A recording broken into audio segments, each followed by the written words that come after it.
Señoras y señores, muy feliz noche. Ayer estaba con nosotros la licenciada Corina Ardón y muchos preguntaban qué pasó con Sandy Monroy. No, bueno, aquí está, no solamente fue la noche de anoche. Así que, Sandy, bienvenida, ¿cómo estás? Mucho gusto de vuelta Muy acá bien. a tu casa, que es a la medida. Gracias, Julio. Muy bien, la verdad. Ayer, pues, un merecido descanso. Agradezco a Corina también por haber entonces cubierto este espacio para poder informarles a ustedes y acompañarles en el análisis, que por cierto los estaba viendo anoche. Muchas gracias. Para no perder la costumbre de llevar el tema entonces, Julio. Pues la verdad es de que ya lista para seguirles informando. Espero que ustedes estén muy bien y bueno, vamos a hablar uno de los temas del día, que es la juramentación del nuevo ministro. Me parece bien. ¿Y los retos de Francisco Coma al frente del Ministerio de Salud? Comenzamos. Vamos al contexto.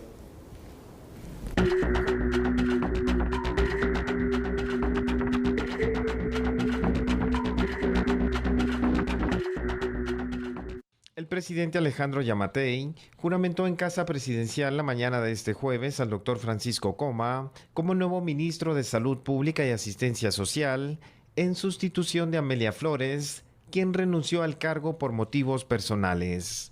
Deja con tristeza la salida de la doctora Amelia, pero muy contentos porque Paco asume, Francisco Coma asume el ministerio. Momentos difíciles que estamos viviendo, pero de los cuales estamos saliendo. El ministro de Salud Pública es médico y cirujano, cuenta con más de 30 años de experiencia profesional, se ha desempeñado como viceministro de hospitales y ha sido director de hospitales privados y públicos. El nuevo funcionario indicó que es un reto asumir la dirección de esa cartera. Siento con un compromiso enorme hacia el pueblo de Guatemala. Asumir esta posición es un reto. De verdad, es algo que se me pidió por parte de la doctora María Amelia Flores y por parte del señor presidente. Es una situación o un momento complicado. Y me siento comprometido con el país, con las ganas de dar lo mejor de mi conocimiento, sobre todo de mi entrega de trabajo y ser lo más transparente de cara a que la población sepa exactamente cómo se está manejando toda la estructura y todo el proceso dentro de lo que es salud pública, a fin de que conozcan los compromisos y todo aquello que nos permita no solo luchar contra la pandemia, sino empezar a generar una visión de futuro para un ministerio que necesita ir implementando nueva tecnología. El nuevo ministro de Salud Pública cuenta con un posgrado en Administración Hospitalaria y Servicios de Salud cursado en España, además de una maestría en Gerencia y Desarrollo. Ha sido miembro de la Comisión de la Garantía de Calidad del Ministerio de Salud Pública y de la Comisión Nacional para la Reducción de Desastres. En la administración del presidente Alejandro Yamatei, Francisco Coma se convierte en el tercer ministro de Salud Pública nombrada. Anteriormente ocuparon el cargo Hugo Monroy del 15 de enero de 2020 al 19 de junio de 2020 y Amelia Flores del 19 de julio de 2020 al 16 de septiembre de 2021. Bueno, ahí lo tiene usted, el primer tema ya está perfilado. No solo se trata, Sandy y televidentes, de un cambio de autoridad en el Ministerio de Salud. Se trata de qué es lo que va a pasar. Para unos puede ser muy bueno, para otros hay que verlo de una manera conservadora. ¿Por qué? Siempre todo cambio puede ser positivo, sí. Pero ahora, Francisco Coma representa un poco más de lo mismo, ¿no? Porque recordémonos que él era el viceministro de Hospitales de Amelia Flores. Entonces, la pregunta es, ¿va a seguir la misma dinámica o va a cambiar ese contexto? Y de hecho lo que esperamos es que cambie, sobre todo por esta nueva ley que se aprobó y que tienen 3 meses apenas para ejecutar. Exacto. Otra situación, Sandy, que dejo ahí para el análisis, tú me dirás qué piensas, pero el hecho de que también Francisco Coma está asumiendo el Ministerio de Salud en el momento más álgido de la pandemia. Eso lo hablábamos un poco fuera de cámara, de que qué complicado es poder asumir un ministerio.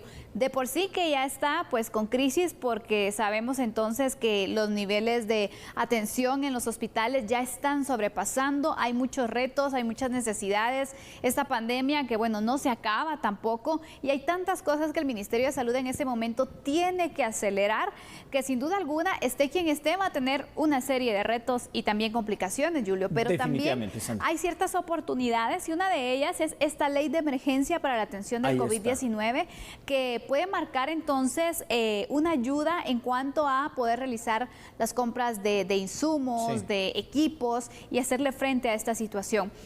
Hay cuestiones que yo creo, y quisiera también ver de tu punto de vista, dime, que no se pueden cambiar y que sin duda alguna se tienen que seguir. Por ejemplo, ya hay vacunas, ya hay un plan de vacunación que se debe seguir, hay cronogramas, hay fechas de vencimiento en cuanto a las vacunas también. Por supuesto. Que son situaciones que sin duda alguna no se pueden entonces cambiar tanto, pero darle más agilidad a los procesos, ese sí sería un cambio. Es que ahí está el verdadero reto, Sandy. A ver, Francisco Coma no podemos decir que es un médico que no tiene la preparación, la tiene y mucha, ¿no? Tiene experiencia. En sus credenciales académicas, sí, ahí capacidad. las tiene. Que no tiene experiencia, digamos, al frente de lo administrativo de una cartera como esta, sí la tiene, porque ya ejerció el cargo por el mismo tiempo que estuvo Amelia Flores como viceministra. Ahora la cuestión es, ¿cómo poder hacer para que estos procesos en estos meses de aquí a diciembre, y contemos una cosa, diciembre podemos contar nada más medio mes que ya tiene que estar comprometido y para el tema de las compras, porque después se cierra el año fiscal, ¿cómo se va a hacer bajo la administración de Francisco Coma para agilizar contrataciones de personal médico, de personal de enfermería, de equipos, de insumos, de gas, por ejemplo, del oxígeno, de las jeringas, de todo lo que se necesita, también de las camas, de poder acondicionar y ampliar el servicio hospitalario y por supuesto de acelerar ese plan de vacunación que ya está en marcha, manteniendo siempre los insumos de las vacunas, llegando a los millones de vacunas que necesitamos y también incentivando, que esa es otra parte, ¿no? Incentivando a la población a vacunarse o en todo caso facilitando el llegar por parte de las autoridades de salud con ayuda de quien sea, así sea de quien sea de verdad, a las poblaciones lejanas para poder aplicar a esta situación. Los retos de Francisco Coma son terribles, es decir, esperamos que haya una dinámica distinta. Vamos a verlo, ¿no? Y tendrá que empezar a probarlo pronto, no hay tiempo, no hay espacio. Por supuesto que no, y este es el reto principal, entonces, hacer todo lo que se espera en tan poco tiempo, Julio, la verdad.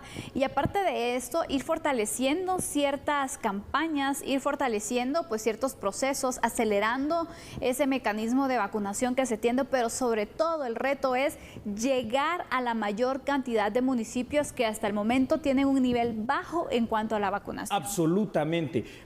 Ahora, también digamos que en defensa de Francisco, ¿cómo tenemos que decir algo? Y tú ya lo empezabas a perfilar cuando dabas algunos de los datos en tu análisis. Es decir, el sistema de salud está colapsado y no de ahora, está colapsado desde hace muchos años. Ahora, por supuesto, este sistema de salud ahora está sobresaturado porque, ojo, y de esto poco se ha hablado, pero hoy lo vamos a analizar también. No es solo enfrentar la pandemia del COVID-19, que eso es una emergencia ingente, pero también hay personas que necesitan atención renal, atención cardíaca, atención de cualquiera de las otras enfermedades crónicas, emergencias que se dan en el día a día, mantener funcionando la red hospitalaria, eso es otro reto. ¿Por qué? Porque significa que aparte de que tienen que ver insumos, equipos, médicos y todo funcionando, tiene que ser una cuestión que se combine con lo clásico de las enfermedades de siempre, más la carga que causa el COVID-19.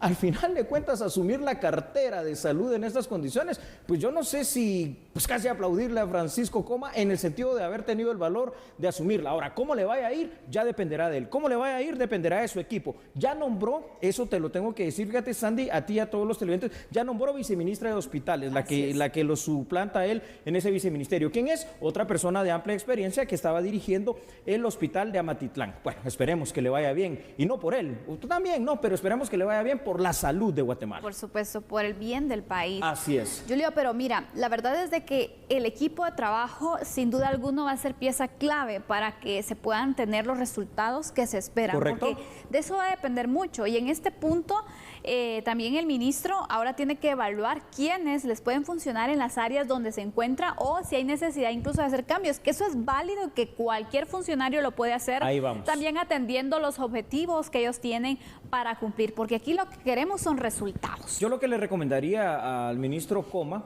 bueno, igual quienes somos para recomendárselo, pero creo que es una buena recomendación, haga una línea basal de cómo está recibiendo este ministerio y póngalo con la situación más dramática, más dura y más sincera de la situación que encuentra ahora. ¿Para qué? Para que se tracen metas, objetivos, planes y programas y que de aquí a un mes o 15 días, porque él ya no tiene mucho tiempo realmente para dar resultados, es una situación ingente del pueblo de Guatemala, la salud, puede empezar a monitorear y evaluar. ¿Por qué? Porque a través del monitoreo y evaluación puede empezar a hacer los ajustes, los cambios, donde no está funcionando, usted aquí no está bien. Entonces, ahora él ya no tiene excusas, ya no es viceministro de hospitales, ahora él ya tiene el mando completo de esta cartera.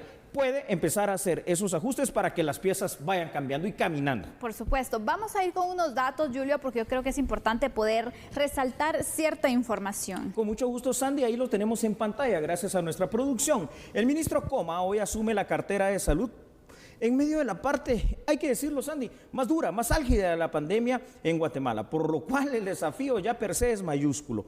Disponer de todos los insumos, personal médico, enfermería necesarios para la atención de los pacientes COVID y otros pacientes, eso es prioritario. Pero ¿de qué te sirve tener médicos si tampoco no administras bien los recursos? Por eso, saber administrar esos recursos que durante el último trimestre llegarán al Ministerio de Salud derivados de la ley para el combate al COVID constituye un reto administrativo. Y él tiene especialidad y maestría en administración de hospitales. Aquí está la oportunidad que lo demuestre.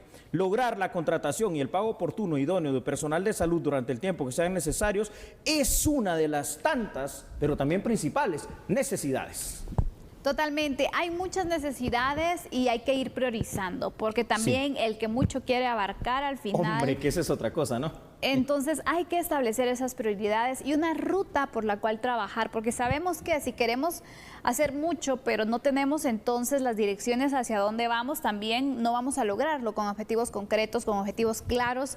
Entonces va a ser muy importante que se pueda entonces orientar y marcar entonces esa ruta a seguir en cuanto a enfrentar la situación de la pandemia, pero también entonces estos servicios que son necesarios y urgentes también de poder ir fortaleciendo. Aparte de ello, sabemos que las emergencias de los hospitales también tienen exactamente los accidentes de tránsito, los hechos armados, exactamente propios de la violencia. Todo esto viene a intensificar la carga que los hospitales tienen de por sí, sumándole la pandemia. Sumando la pandemia, ¿no? Y se viene una época en la cual todos estos hechos de tránsito y de violencia se ven incrementados, porque en la época de fin de año, esta es una situación también dramática para el propio... Empieza en octubre también con la famosa fiesta de Halloween. Y con el día de Todos los Santos, el fiambre, los muertos, toda esta situación. Es una situación bastante compleja. Ahora, bueno...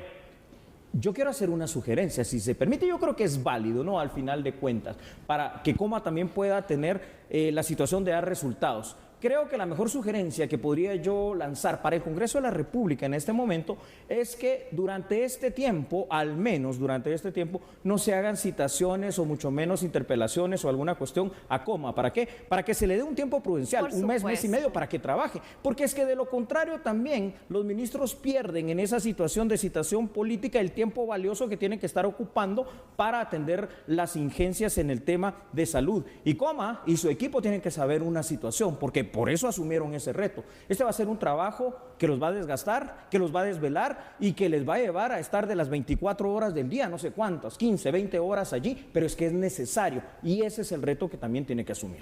Mira, yo la verdad que no dejo por un lado que los diputados puedan estar haciendo su papel de fiscalizar, por supuesto. Por supuesto que lo hagan. Pero lejos de pasar tantas horas en una situación, que se les pueda dar incluso pues un informe de resultados. Sí, si eso es lo que quieren tener también, para que ellos puedan dar seguimiento y que nosotros como pueblo de Guatemala conozcamos también cuál ha sido el destino de compras, cómo es que se está manejando la cartera, pero que se pueda hacer y que se pueda aceptar también que alguien del propio ministerio pueda aclarar ciertas dudas, porque en este momento sí hay que darle un compás de espera y hay que dejar actuar al ministro para que también él pueda ir entonces rindiendo esos frutos, porque también no vamos a exigir y vamos a quitar el tiempo, imagínate. Es correcto, Sandy. Creo que en este punto el Congreso puede apoyar bastante, ahora ya dio un tipo de apoyo también al ministerio para que pudieran enfrentar mejor la pandemia, y es con esta ley que también hay que ejecutarla, Julio, que solo son 3 meses los que se tienen para hacerlo. hacerlo y ese es otro gran reto. Es otro gran reto. Yo creo que el ministro Coma ahora tiene que tener en mente una situación, es decir,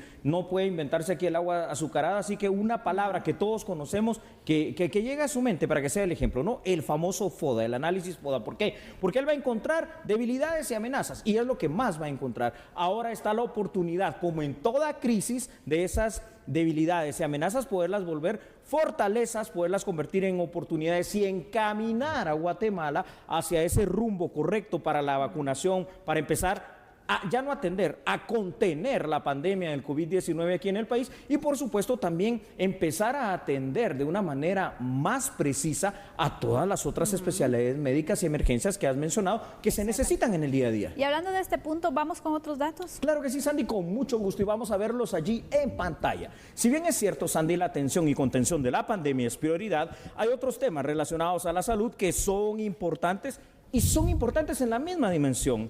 Abastecer a toda la red hospitalaria nacional del personal, de los equipos, de los medicamentos, es algo que definitivamente siempre va a ser prioritario. Poder llevar a cabo y acelerar en la medida de lo posible el proceso de vacunación, sobre todo, Sandy, en el interior de la República, es una de las tareas pendientes. Los retos que Francisco Coma encuentra al frente del Ministerio de Salud son muchos y todos en igual condición de importancia. Se espera que su experiencia y capacidad sea demostrada. Yo quiero sumar una cuestión aquí más. Otro de los grandes retos, y fíjate que este es mayúsculo, porque ojo, aquí Francisco Coma se va a encontrar a otra situación adversa. Cualquier cosa que haga a partir de ahorita como cuentadante y encargado del ministerio son 20 años de responsabilidad. Así que otro de los grandes retos de Francisco Coma es la transparencia, la agilidad en la ejecución y pues evitar muchas cosas que se dan como situaciones como el robo hormiga, que es uno de los males que está en el Ministerio de Salud. Y que siempre es un desafío y un reto para las autoridades que están al frente de esta cartera tan importante también. Bueno, aquí hemos perfilado entonces algunos de los retos, de los desafíos que tiene el nuevo ministro. Esperamos de verdad que pueda rendir esos resultados, que su equipo de trabajo también dé todo para poder hacer frente a esta situación que estamos viviendo con el COVID-19, logremos avanzar en el tema de vacunación y otros puntos que son relevantes. La ampliación incluso de los hospitales podría ser un tema, pero veremos entonces cuáles son los proyectos que él va a proponer al frente de este ministerio. El siguiente tema, antes de irnos a este breve corte, tiene mucho que ver con el primero. ¿Por qué? Porque estamos hablando de una potencial vacunación de 2 millones de niños y adolescentes. ¿Cómo vamos a hacer? ¿Estamos en capacidad? ¿Vamos o no vamos? Bueno, ya lo veremos. Así es, regresamos con este análisis, vamos a darle a conocer a usted qué es lo que se va a conocer al momento en cuanto a cómo se va a manejar la vacunación de menores de edad. Al regresar tenemos datos y el análisis. Así es, por favor no cambie, recuerde que somos a la medida.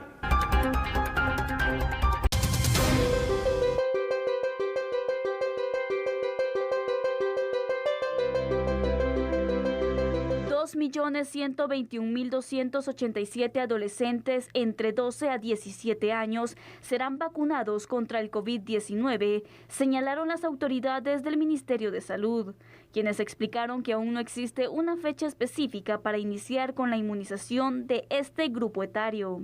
Tenemos ya considerado ese dictamen, ya tenemos el respaldo del CONAPI, de la referencia bibliográfica. Tenemos una población arriba de 2 millones de adolescentes menores de 17 años a 12, para los cuales se ha diseñado ya un lineamiento técnico.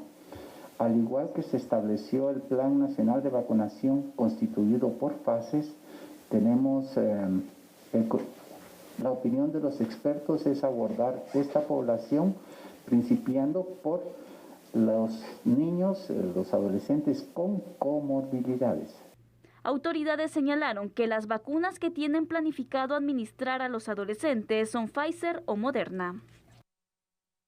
Ahora nos vamos a meter a analizar un campo, Sandy, televidentes, que anteriormente no lo habíamos hecho. ¿Por qué? Porque las distintas variantes ahora del COVID-19, sobre todo la lambda, está afectando bastante a los niños y a los adolescentes. Número uno, ¿es seguro o no vacunar a las personas menores de edad? Voy a dar algunos datos. Chile ya empezó hace un mes, Cuba ya lo hizo hace más o menos 2 meses. En Estados Unidos hay niños de los 6 a los 11 años, más de 1 millón que ya han sido vacunados. Entonces, de manera primaria no existe ninguna contraindicación a nivel mundial para poder hacer esto. Es más, ahora se está viendo la necesidad de que pueda realizarse simple y sencillamente porque las nuevas cepas de COVID-19 pues tienen más capacidad de infectar. Ojo que aquí voy a de una vez, si me permites, analizar otra cuestión. Se pregunta, ¿y las mujeres que están en periodo de gestación tienen algún problema para la vacunación? Los estudios, que son muchos, que se han realizado durante este tiempo a raíz de la vacunación, han demostrado que también muchísimas mujeres en los distintos países del mundo en periodo de gestación han recibido la vacuna y no ha habido ningún problema. Ahora, ¿qué va a pasar con los niños? Que van a sentir fiebre, que van a sentir algún mareo, que se van a sentir un poquito chipes, como decimos aquí en Guatemala, por 1 o 2 días. Normal, como pasa con cualquier vacuna. Eso es lo que va a suceder. Como pasa con los adultos también, incluso que ha dado algún tipo de reacción, la primera o la segunda dosis, o ambas en algunos casos. Entonces, también es necesario darle seguimiento en cuanto a tomar algún tipo de medicamento, que incluso al momento de la vacunación nos dicen qué podemos hacer si enfrentamos entonces estos síntomas. Hay varias mujeres embarazadas que pues ya se han vacunado, Julio, y que no han tenido ningún problema, y que incluso ya han dado a luz y no han tenido complicaciones. Y te estoy hablando casos de los cuales pues uno conoce, ¿no? Entonces aquí vemos, en otros países también se da la situación, pero hay muchas mujeres embarazadas que no se quieren vacunar por ese miedo. ¿Qué falta? Entonces la información. Exactamente, es que poder aclarar todas estas dudas, porque... Otro reto de coma, ¿no? Otro reto que se puede tener, y yo creo que también es necesario, de hecho los médicos lo recomiendan, ¿no? El hecho que se puedan vacunar para ir fortaleciendo, porque también son personas vulnerables. Entonces, antes era un tema en el cual se estaba en estudio para ver si las mujeres embarazadas podían. Ahora ya hay varios países que lo están haciendo. Guatemala ya lo está haciendo, pero hace falta entonces que este sector acuda a los centros de vacunación y lo pueda realizar. Ahora con los niños también viene un gran reto, Julio. Claro, el hecho de poder llevarlos. Para empezar, un niño siempre va a tener esa negativa a querer vacunarse. Y ojo, porque esto de la vacuna del COVID-19 va a ser como cualquiera de las otras vacunas, tétano, viruela, sarampión, todo eso va a tener que ser anual. Una situación, fíjate, Sandy y televidentes, en el mundo, ¿cuáles son las vacunas que más se han utilizado para la vacunación de niños desde los 6, 11, 12, 17 años, como se quiere hacer acá? Bueno, está Sinovac, Pfizer y Moderna. Guatemala, ¿en qué vacunas está pensando para este? 2 tipos en 2 tipos de vacuna, que son Pfizer y que es la vacuna Moderna. Entonces, creo que esto pues también da mayor certeza y mayor seguridad, es lo que la tendencia mundial. Por supuesto, entonces también que luego de varios estudios que se han hecho y de casos que se han aplicado también, entonces se recomiendan estas 2 vacunas especialmente para poder iniciar con ese plan de vacunación a menores de edad, que ojalá que tenga buenos resultados, Julio.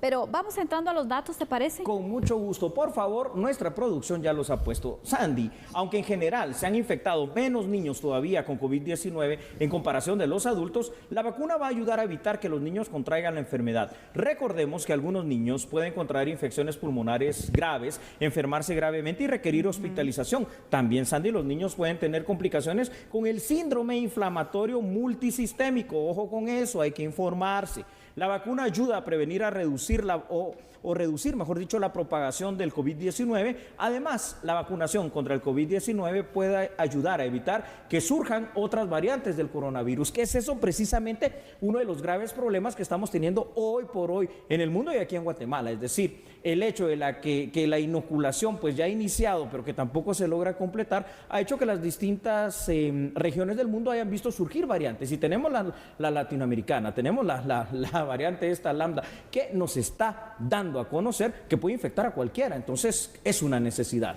Totalmente, sí, Julio.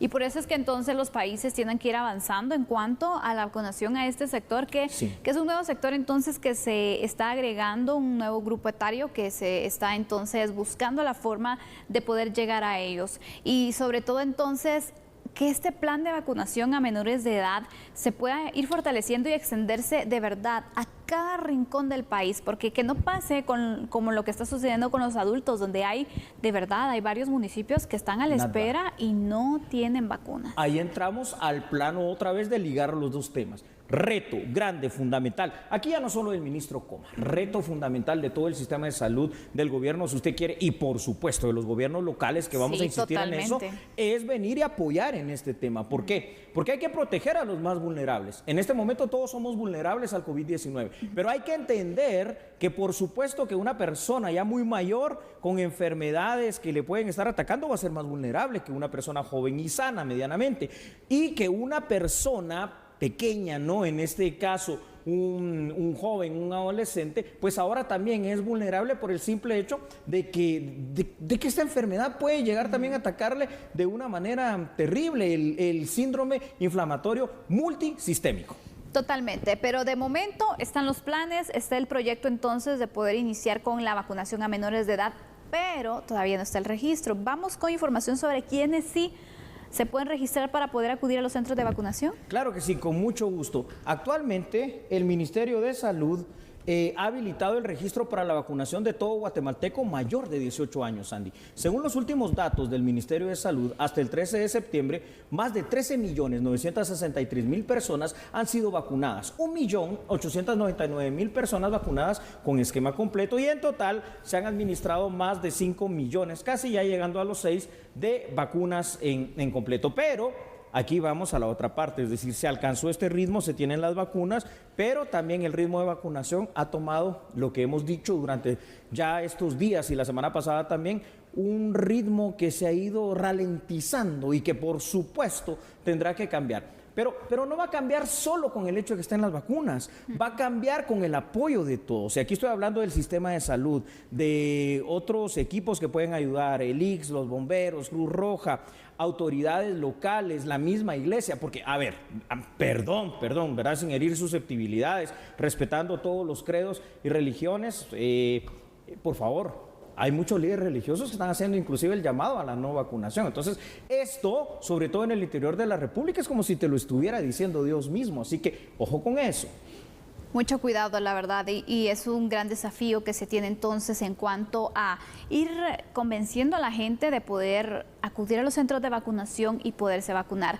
Julio, en el tema de la vacunación de menores, aunque no debería ser el único sistema que se tome para poder entonces avanzar, llevar un control y poder llegar a la mayor cantidad idealmente a todos los menores de edad, los centros educativos pueden jugar un papel muy importante para promover la vacunación. Es que aquí podemos ver esa situación, sobre todo en esta época, ¿no? Que es muy, yo diría, muy ad hoc para ello. ¿Por qué? Porque se está entrando a la parte final, precisamente, del ciclo escolar, y ahí se podrían poner esas brigadas, esos equipos, esas situaciones en algunos, ojalá en todos, pero en la mayoría, y grandes centros educativos para poder llegar e inocular a la población. El reto es grande porque solo de 12 a 17 años estamos hablando de aproximadamente un poquito más de 2 millones de adolescentes en ese rango etario. Y el resto lo puede hacer también las municipalidades, porque recordemos que hay muchos niños que no tienen la posibilidad de acudir a una escuela, de ingresar exactamente al sistema educativo, que no estudian incluso. Entonces,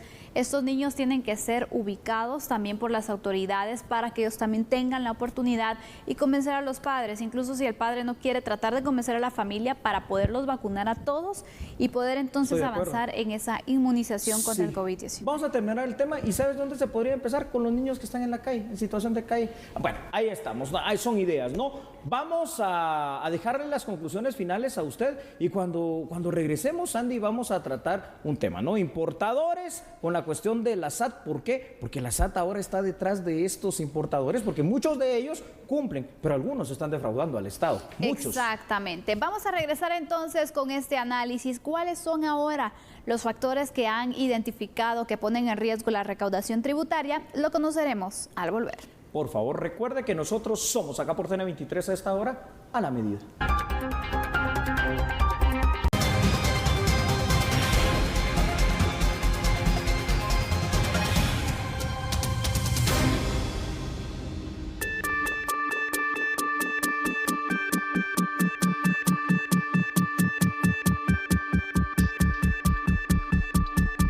El análisis de riesgo se ejecutó gracias al apoyo del Fondo Monetario Internacional.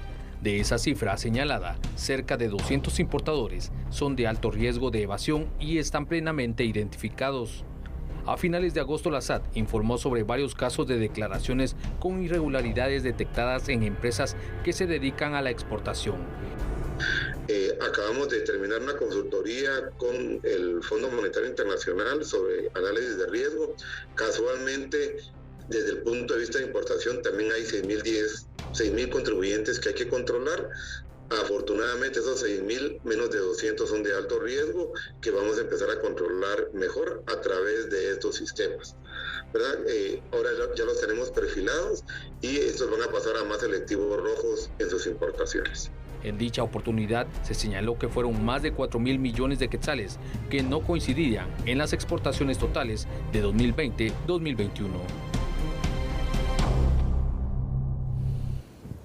A ver, televidentes y Sandy, yo quisiera iniciar el análisis de este tema con lo siguiente.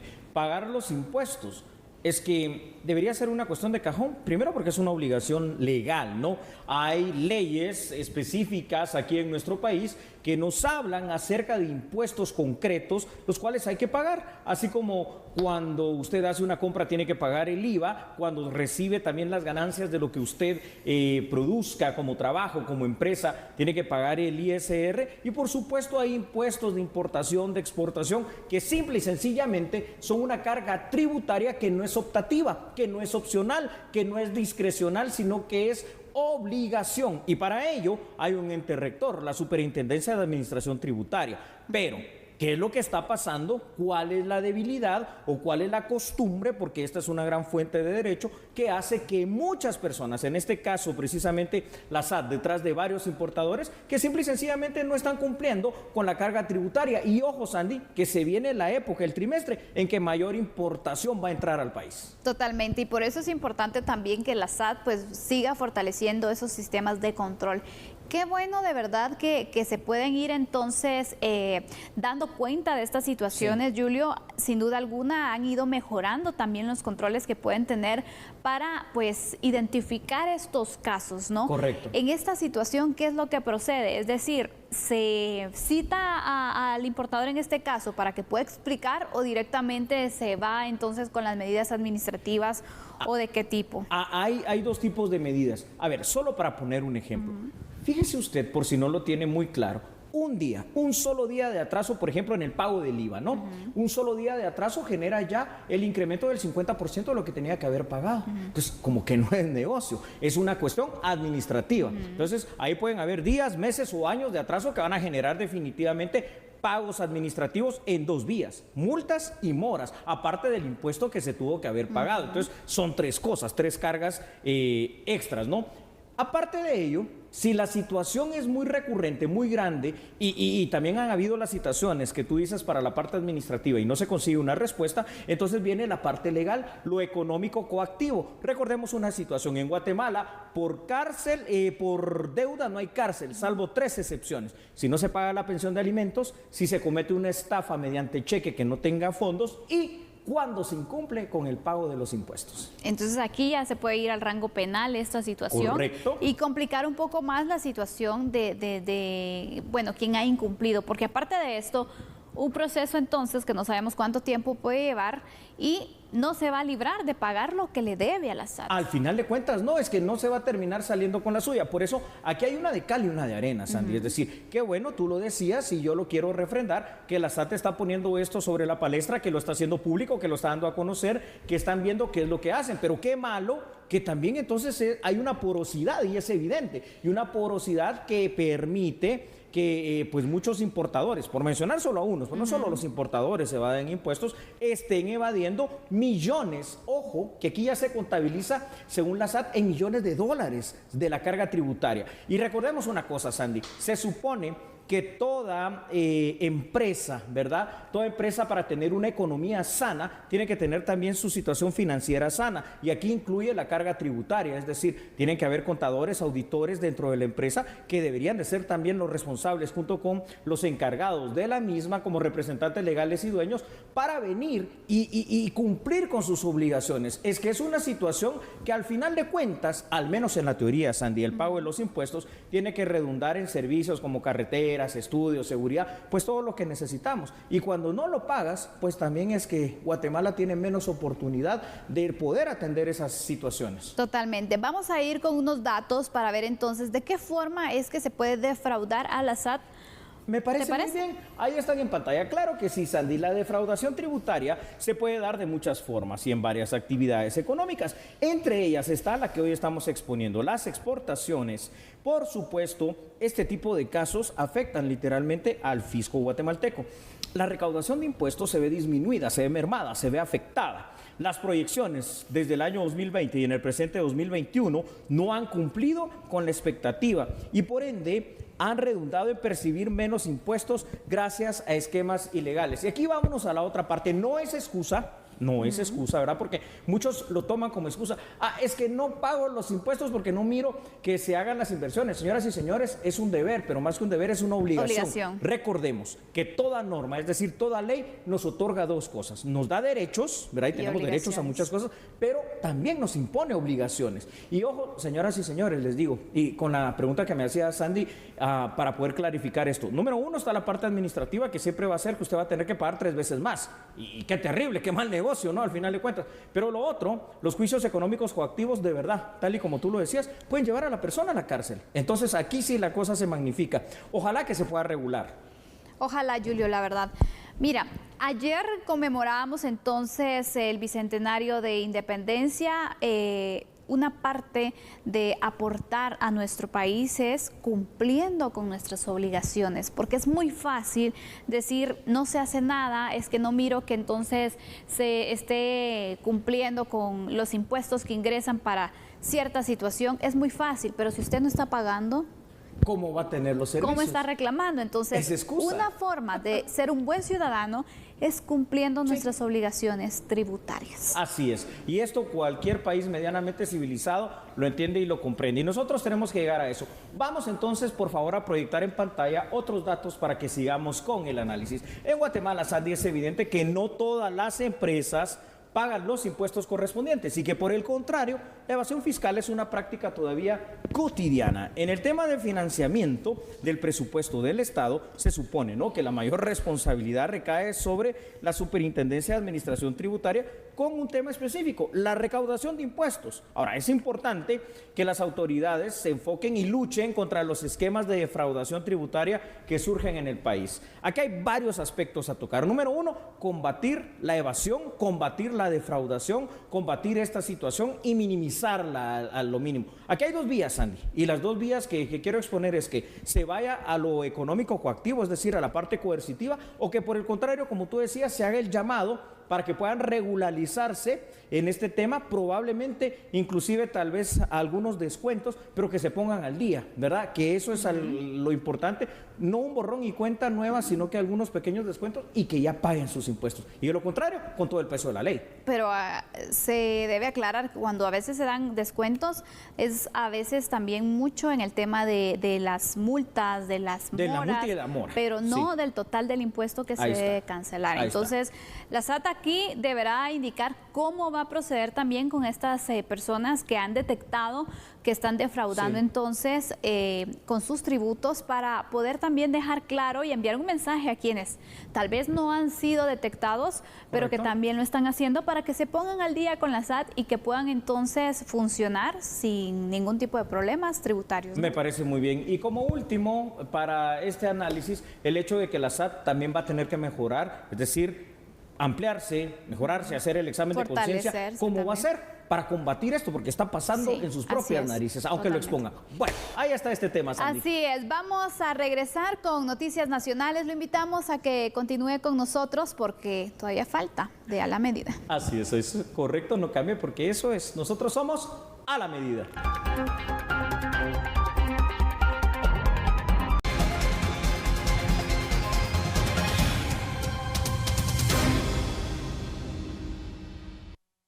La exministra de Salud, Amelia Flores, dio a conocer su informe de gestión. Según Flores, a la fecha se han administrado cerca de 6 millones de dosis de la vacuna contra el COVID-19. 3.143.865 personas vacunadas son ladinas o mestizas, 787.975 son mayas, 10.794 xincas, 10.210 garífunas y 10.348 extranjeras. La exfuncionaria indicó que Guatemala y Zacatepeque son los departamentos con la mayor cantidad de personas inmunizadas. También es importante decirles que en el departamento de Guatemala, o más en el municipio de Guatemala, el porcentaje de vacunación es bastante alto. sea que eso nos lo demuestran las estadísticas. Creo que es importante para el municipio de donde más se generan los casos severos, y es por eso que también el despacho tiene consideradas estrategias diferentes para poder incidir en otros municipios. La siguiente, con diferentes estrategias, como les mencioné, y con diferentes tipos de vacuna que han sido trabajadas no solo por el Viceministerio de Atención Primaria, sino también por el Viceministerio Técnico.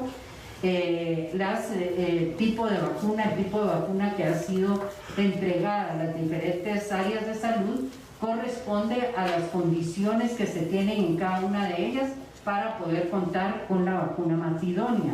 Flores dio a conocer que durante su administración más de 4 millones de personas se registraron para recibir la vacuna.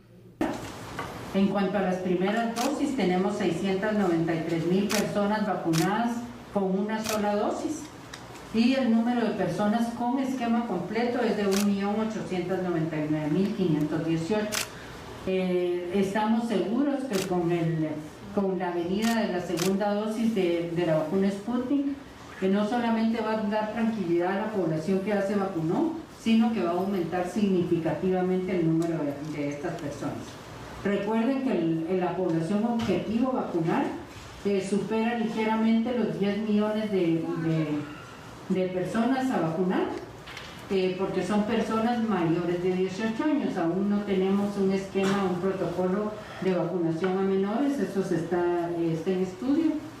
Tenemos una cobertura de personas vacunadas con primera dosis de 37.64 y ya tenemos del 18% de personas vacunadas con esquema completo. En cuanto a las vacunas que recibió el país, la exministra aseguró que fueron más de 10 millones de dosis. ¿Cuánto tenemos de vacuna recibida a través de COVAX? Que hasta el momento hemos recibido un 15%. Tenemos la vacuna Sputnik, que hemos recibido 2.160.000, que constituye el 21%. Y de donaciones que tenemos 6.423.360 vacunas. Otra de las acciones que se implementaron fue la estrategia de vacunación de casa en casa, cambios de renglón a los trabajadores de salud, tamizajes en laboratorios móviles, así como la secuenciación genómica para determinar la existencia de nuevas cepas en el país y la habilitación de más laboratorios para hacer pruebas. Seguimos en este tema porque la Ley de Emergencia Nacional para la Atención de la Pandemia del COVID-19 fue remitida el día de hoy al presidente de la República. Esto para efectos de su conocimiento y eventual sanción. Vea la información aquí en A la Medida. 11-2021 que aprobó el Congreso de la República para crear mecanismos que faciliten la adquisición de insumos en atención de la pandemia COVID-19 fue enviado al organismo ejecutivo. Ahora queda en manos del presidente de la República, Alejandro Yamatei, analizarla para vetarla o sancionarla. Ya pasó por corrección y estilo y el día de hoy, por tiempos, se remitirá al organismo ejecutivo también en cumplimiento de lo que establece la ley orgánica del Congreso. ¿Cuánto tiempo? Pues ese será el ejecutivo el que lo defina. Sin embargo, esperamos que sea de una manera inmediata por la urgencia de la ley. De ser sancionada por parte del presidente Yamatei, la ley será publicada en el Diario Oficial y, de acuerdo con la legislación aprobada, entrará en vigencia al día siguiente de su promulgación. El decreto perderá vigencia el próximo 31 de diciembre. Sin embargo, la Comisión de Salud del Congreso prevé presentar una prórroga para que se extienda unos meses más del próximo año. Y más de 3,000 jóvenes asistieron a la Feria de Empleo en búsqueda de una oportunidad de trabajo. Jóvenes de distintas partes del país participaron durante la Feria del Empleo que ofreció el Ministerio de Trabajo, en el cual pudieron optar a más de 3,000 plazas laborales.